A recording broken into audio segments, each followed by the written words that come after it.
What do you do when the world you trust, the one built on order, safety, and protection, starts to slip away from you? When the people sworn to uphold the law, those who've dedicated their lives to maintaining control, begin to confront something far beyond their understanding. It's a question that's been asked by officers night after night in places that remain forgotten by most of us. What happens when the darkness doesn't just hide in the corners, it waits for you to turn your back? Today, we're going to take you inside 3 true police horror stories that have left even the most seasoned officers questioning everything they thought they knew about the world. These aren't the kinds of tales you hear around a campfire in the dark corners of haunted houses. These are the true accounts of those who wore the badge and wished they hadn't. From ghostly apparitions to inexplicable disappearances, these stories will grip you and leave you unsettled. But beware, it's the twist that will leave you questioning everything you thought you knew about fear.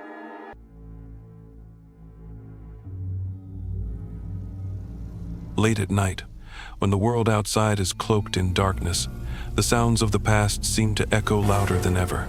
It's on these nights, under the cold and watchful moon, that Officer David Martinez finds himself patrolling the quiet streets of a rural town, his shift about to take a turn into something far more terrifying than any criminal encounter he's ever known. David had worked in this town for years, a seasoned cop who prided himself on his no-nonsense attitude. He'd faced his share of chaos shootouts, car chases, violent criminals, but nothing could prepare him for the haunting presence of the psychiatric hospital that loomed on the outskirts of town.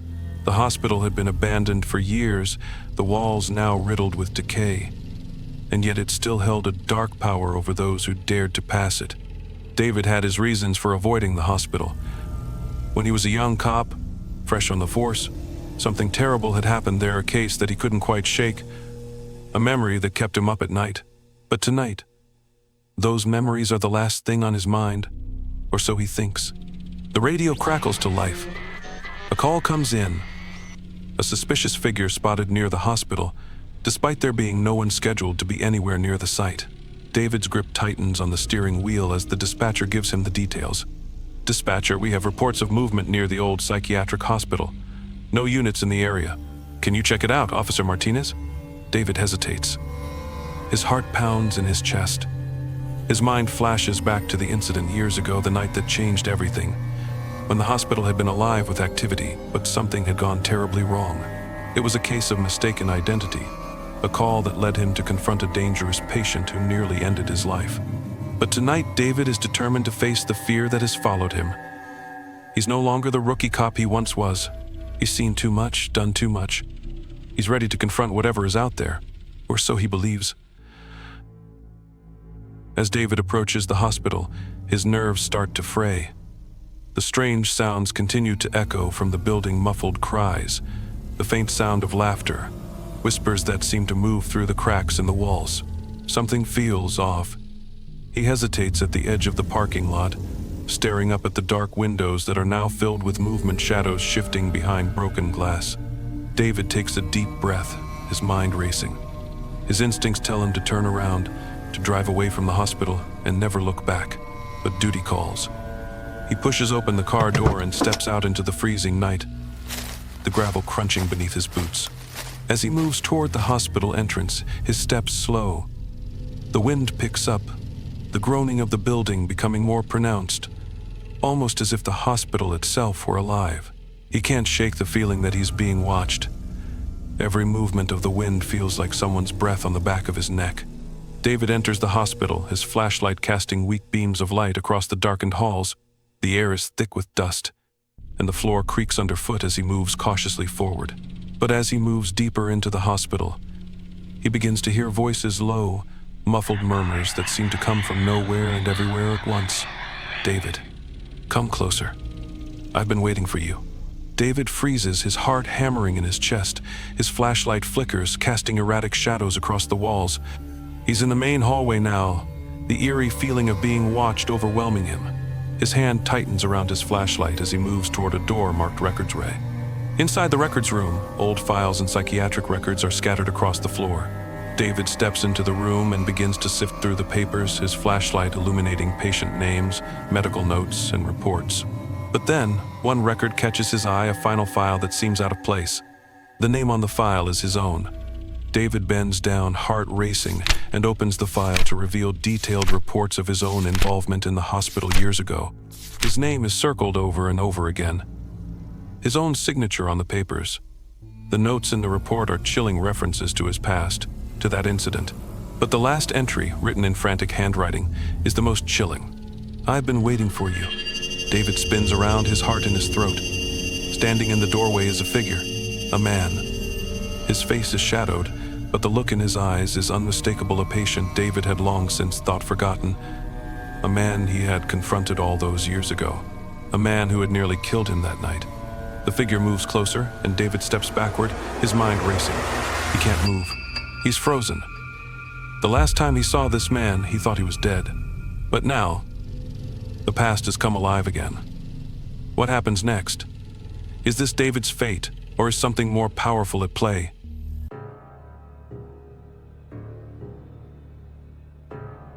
It's late, the kind of night that wraps itself in a thick veil of silence, leaving everything feeling suspended in time. The only sounds that break the quiet are the low hum of fluorescent lights above, and the occasional rattle of a faraway window shaking in the wind. This is the reality for Officer Sarah Thompson, a woman who's seen her share of terrifying situations. But tonight feels different. Sarah's station, located in a small, remote town, is too old. The kind of building that creaks under the weight of its own history.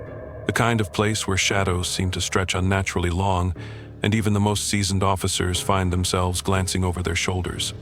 Though Sarah had worked the night shift here countless times, she always felt like something was waiting. The station's history was shrouded in mystery, rumors of officers who had vanished, cases that went cold, and stories of strange phenomena that no one could explain. Yet Sarah always dismissed it as superstition, until tonight. Sarah had always prided herself on being level-headed.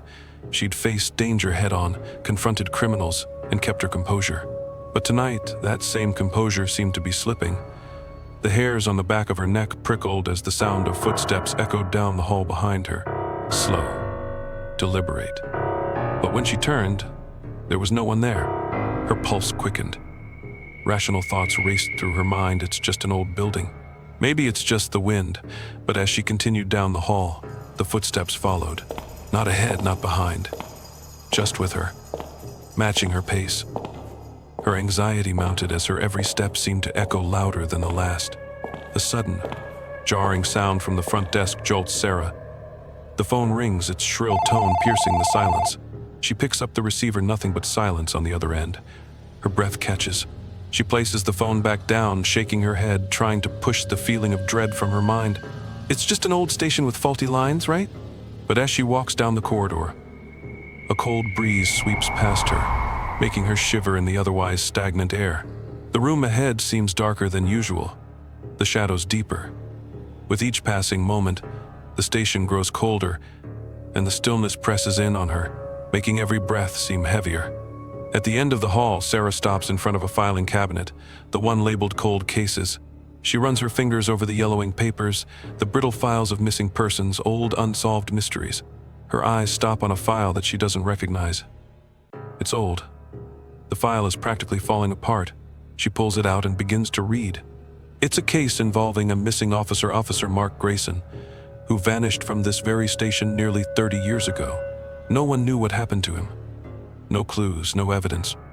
Just gone. As Sarah reads the report, the temperature in the room suddenly drops.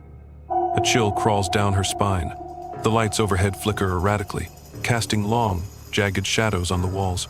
Her fingers tremble as she flips through the final page. She stops. A photo of Officer Grayson stares back at her. Her breath catches in her throat. She knows this man. His face is too familiar. He's one of the officers who used to work here. His face was everywhere in old photographs. Memories from the past. Then she hears it. A soft whisper. It's coming from behind her. She turns, heart racing in her chest. For a brief moment, she sees a figure standing in the reflection of the window. A man in a uniform, his face shadowed, but his eyes staring at her, pleading.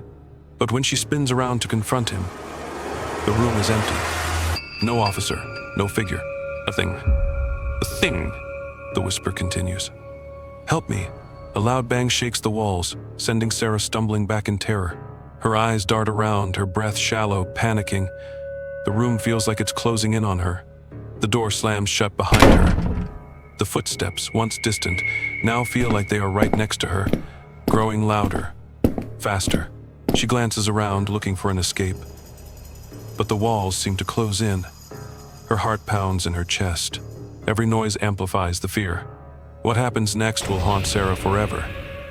And it will leave you wondering just how much truth lies beneath the layers of this forgotten police station's history.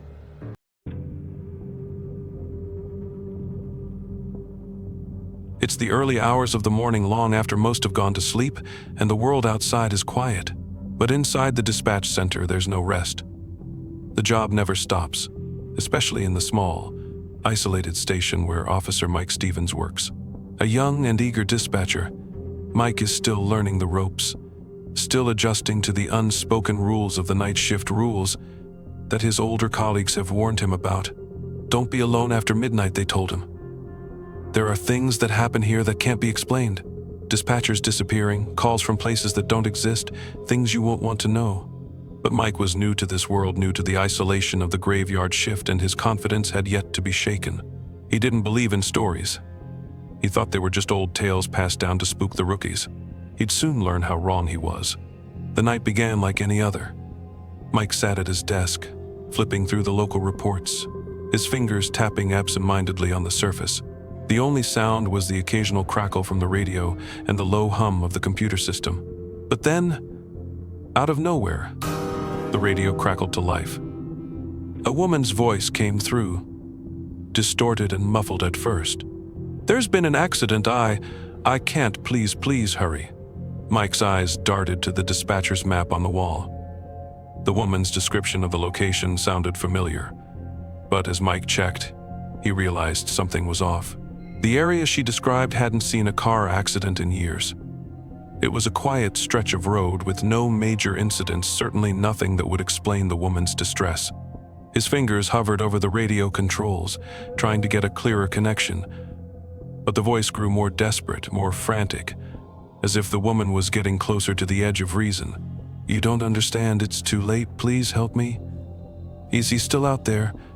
The sound was almost suffocating, as if the woman wasn't just calling from the other end of the line, but from somewhere deep within the building itself. Mike's mind raced as he tried to trace the call, running through the protocols in his head. Something wasn't right. There was no record of an accident, and yet the voice on the line continued to plead for help, growing more distorted, more chilling with each passing second. His eyes moved nervously around the room, the hairs on his neck rising. The air felt thick, heavy, as if the room itself was holding its breath. He glanced at the map again, and this time something caught his eye, an area marked in red, the location of a station's emergency procedures. The map was old, its lines faded, but something about it looked off. He didn't remember the road she described being on it. His thoughts began to spiral. Mike stood up, his legs unsteady, and began to check the rooms one by one. The dim lights flickered as he moved from the dispatch center to the empty halls. Every corner seemed darker than before, the silence unnervingly deep. There was no one else there, just him, and the whispers. "I'm Ed, please. I'm right behind you." The voice was no longer coming through the radio.